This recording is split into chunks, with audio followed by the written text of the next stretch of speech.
kung ganyan ba naman ang makikita ni partner sa umaga, kasi nga na ng Diyos magka-araw-araw niya ako pakasalan. Chares! Friday na nga ngayon, dapat tinuloy-tuloy na lang nila na walang pasok. Chares!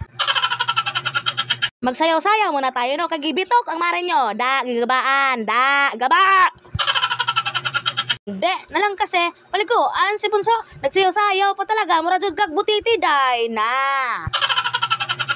Pagkatapos ko nga maghatid kay Kuya Adrian sa school niya, syempre si Bunso naman ang ihahatid ko sa school niya. Pero bago yun, paliguan ko muna yung batang makulit. Yan, na.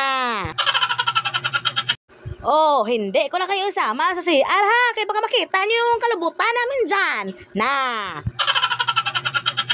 Oh, alam niyo na ha, kung saan nagmana yan si Bunso, kay nahawaan nga ng nanay niyang butite. Na. Ang galing naman sumayaw ni Bunso. Ganyan din ba sumayaw ang nanay mong butiti? Na! Ang gwapo naman ng batang to. Mag-aral ka na mabuti ha. Kapag hindi ka mag-aral mabuti na.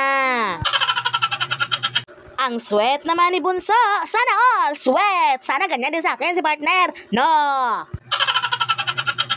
Nandito na nga pala ako sa school nila Kuya Adrian. Kay labasan na nga nila. Nakikita niyo ba yung batang mataba na yan? Kasing taba ko yan. Chares!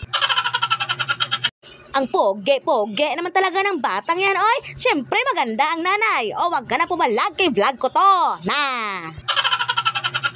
Chinecheck ko nga yung lapis ni Kuya Adrian dyan. Kung nandyan pa ba. Kay pag wala na, wala na ako pambili. Ginoo ko. Akala siguro ng batang to mayaman ang nanay niya. Mayaman lang ako sa tabaday. Na.